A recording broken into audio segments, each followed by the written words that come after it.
In the carnivore world, we hear a lot about how we should eat ribeye steaks, only ribeyes.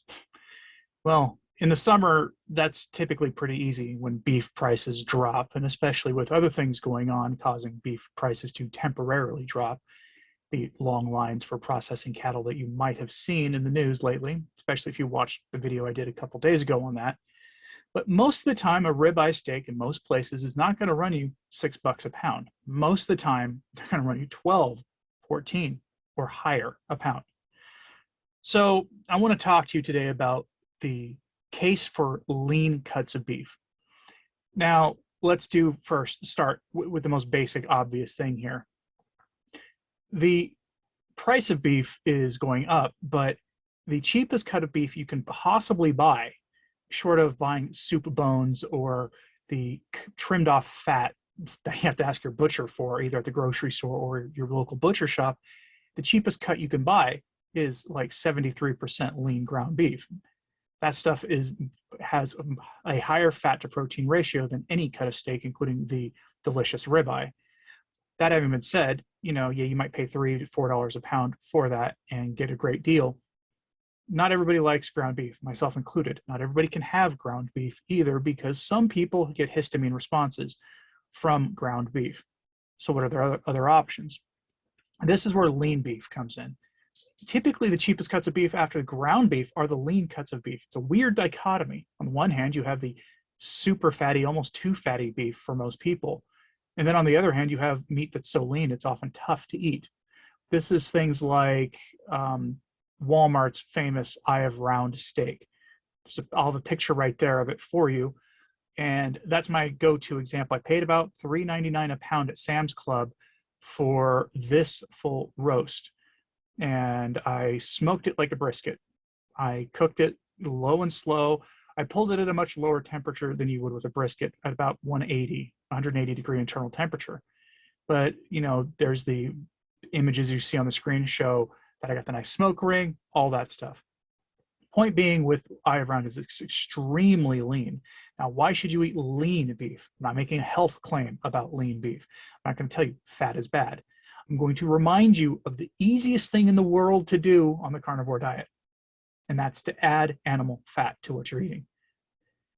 At $3.99 a pound for that roast, it was around 3.5 pounds. So I paid, it was $16, I think, for around 3.5 pounds at $3.99 a pound. How did I up the fat? Well, there's two ways you can do it. You can do what I did, which is just put some butter on the side, which adds some nice fat. And if you can't do butter because of the milk proteins in it, it's understandable. A common solution to that problem is to simply add ghee.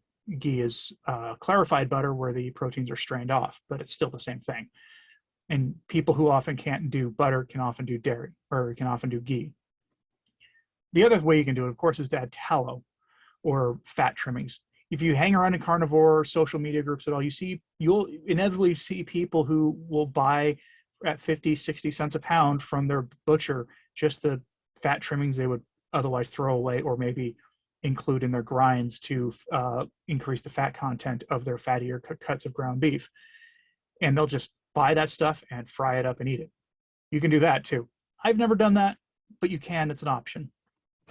So lean beef should be on your radar because it's cheaper. And if the cattle industry's reports and warnings about the price of beef in the coming year are accurate, and I tend to think they are, then you're going to want some strategies for how to maintain a carnivore diet in 2023 as prices of beef go up.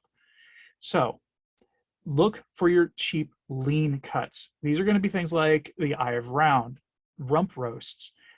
This is going to be things like sirloin steaks. They're much cheaper per pound than a ribeye. And you also remember the various levels of beef quality. You should go, if you haven't seen it, I have a video on knowing what the grocery store grades of beef mean. From the standard quality to USDA Select, USDA Choice, USDA Prime. And I even showed you, using New York strip steaks in that video, what the relative difference is between most of them, and in terms of fat to protein ratio. And there really isn't much of a difference. This is why it's always struck me as kind of funny when people pay extra for USDA Prime when you're not getting that much different, when Select is actually a completely legitimate option to save a few dollars. And so these eye of round steaks that I'm talking about can be found at Walmart, or often USDA Select or USDA Choice. And they have not a whole lot of fat in them, so you would need to add fat. And because they don't have a lot of fat in them, they're not the most tender, so you got to learn how to take the less tender cuts of beef and make them work for you. This can include things like cooking them low and slow, like I did with this roast here, or you can get a meat tenderizer, which is a mallet, basically like a textured mallet, and pound them out into the kind of steaks that you would normally, like most normal people would use to make the chicken fried steak with. Not that I'm telling you to make chicken fried steak, no breading and frying things on the carnivore diet, please. But, it's a legitimate cooking method to pound out more tough cuts of beef to make them easier to chew, to easier to deal with on the carnivore diet. I'm curious though for you, what cheap cuts of lean beef you like. I've got a video that I'm working on. Hopefully I'll have it for you tomorrow about my favorite cheap cuts of fatty beef, cheaper fatty cuts. You'll see a pattern here when I'm doing it because there are unusual cuts that you don't see actually in a lot of stores. You have to actually look around for them. This is why I'm starting here with lean beef, because you can find lean cuts of beef in any store. So besides the sirloin steak and the eye of round and the rump roast and the London broil and these other cheaper lean cuts, what do you like as lean cuts of beef, and how do you fatten them up? Of course, I also left out the other way to fatten up any lean cut, which is add eggs. Egg yolks are super nutritious, a legitimate superfood, and they will add wonderful amounts of good, healthy fat to your meal. Anyway, let me know what you thought of this in the comments. Please like and subscribe if you haven't. It does help. And share this on social media if you can. It helps as well. And thanks for watching.